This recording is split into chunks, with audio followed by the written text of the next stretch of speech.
I found that nothing in life is worthwhile unless you take risks. Nothing. Nelson Mandela said, "There is no passion to be found playing small and settling for a life that's less than the one you're capable of living." Now, I'm sure in your experiences in school and applying to college and picking your major and deciding what you want to do with life, I'm sure people have told you to make sure you have something to fall back on. Make sure you got something to fall back on, honey. But I never understood that concept, having something to fall back on. If I'm going to fall, I don't want to fall back on anything. I want to fall forward.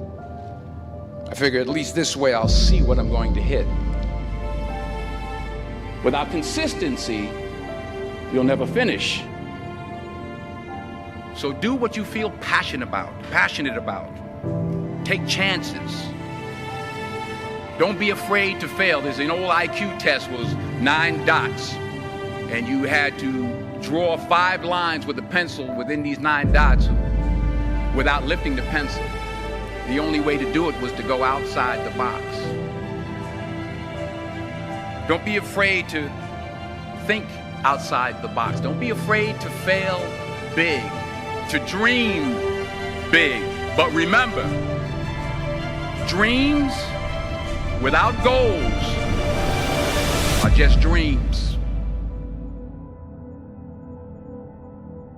Reggie Jackson struck out 2,600 times in his career, the most in the history of baseball. But you don't hear about the strikeouts. People remember the home runs. Fall forward. Thomas Edison conducted 1,000 failed experiments. Did you know that? I didn't know that. Because the 1,001st was the light bulb. Fall forward. Every failed experiment is one step closer to success. You've got to take risks, and I'm sure you've probably heard that before, but I want to talk to you about why that's so important. You will fail at some point in your life. Accept it. You will lose. You will embarrass yourself. You will suck at something. There's no doubt about it. And I know that's probably not a traditional message for a graduation ceremony, but hey, I'm telling you, embrace it, because it's inevitable.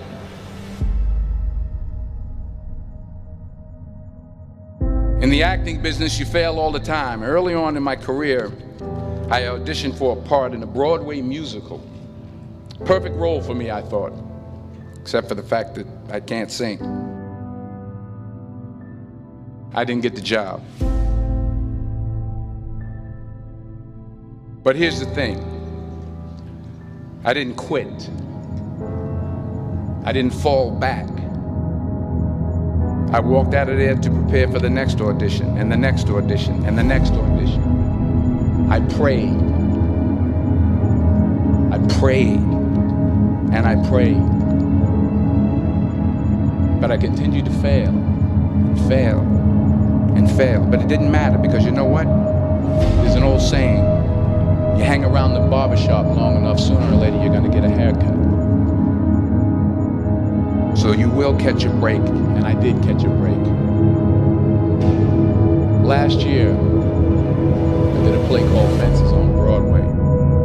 But here's the kicker. It was at the Court Theater. It was at the same theater that I failed that first audition 30 years prior. The point is, every graduate here today has the training and the talent to succeed. But do you have the guts to fail? If you don't fail, you're not even trying. I'll say it again. If you don't fail, you're not even trying. To get something you never had, you have to do something you never did. So imagine you're on your deathbed, and standing around your deathbed are the ghosts representing your unfulfilled potential. The ghost of the ideas you never acted on. The ghost of the talents you didn't use. And they're standing around your bed, angry, disappointed, and upset. They say we came to you because you could have brought us to life, they say. And now we have to go to the grave together. So I ask you today, how many ghosts are going to be around your bed when your time comes?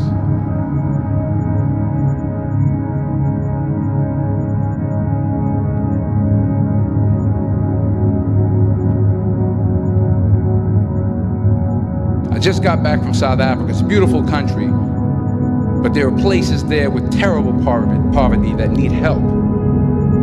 And Africa is just the tip of the iceberg. The Middle East needs your help. Japan needs your help. Alabama needs your help. Tennessee needs your help. Louisiana needs your help. Philadelphia needs your help. The world needs a lot, and we need it from you. We really do. We need it from you young people. I mean, I'm not speaking for the rest of us up here, but I know I'm getting a little grayer. We need it from you, the young people, because remember this. You got to get out there. You got to give it everything you got, whether it's your time, your talent, your prayers, or your treasures. What are you going to do with what you have? I'm not talking about how much you have. Some of you are business majors, some of you are theologians, nurses, sociologists. Some of you have money, some of you have patience, some of you have kindness, some of you have love, some of you have the gift of long suffering. Whatever it is, whatever your gift is, what are you going to do with what you have? All right, now here's my last point about failure. Sometimes it's the best way to figure out where you're going. Your life will never be a straight path. I began at Fordham University as a pre-med student. I took a course called cardiac morphogenesis. I couldn't read it, I couldn't say it, I sure couldn't pass it. So then I decided to go into pre-law, then journalism. And with no academic focus, my grades took off in their own direction. I was a 1.8 GPA. And the university very politely suggested that it might be better to take some time off. I was 20 years old. I was at my lowest point. And then one day, and I remember the exact day, March 27th, 1975, I was helping my mother in her beauty shop. My mother owned a beauty shop up in Mount Vernon. And there was this older woman who was considered one of the elders in the town. And I didn't know her personally, but I was looking in the mirror, and every time I looked at the mirror, I could see her behind me, and she was staring at me. She just kept looking at me. Every time I looked at her, she kept giving me these strange looks. So she finally took the dryer off her head and said something I'll never forget. She said, "Young boy, I have a prophecy, a spiritual prophecy." She said, "You are going to travel the world and speak to millions of people." And in the years that followed, just as that woman prophesied, I have traveled the world and I have spoken to millions of people through my movies. Millions who up till this day couldn't see me. Who up till this day I couldn't see while I was talking to them. And they couldn't see me, they could only see the movie. They couldn't see the real me. But I see you today. And I'm encouraged by what I see. And I'm strengthened by what I see. Because taking risk is not just about going for a job. It's also about knowing what you know and what you don't know. It's about being open to people and to ideas. The chances you take, the people you meet, the people you love, the faith that you have, that's what's going to define you. Never be discouraged. Never hold back. Give everything you got. And when you fall throughout life, remember this: fall forward.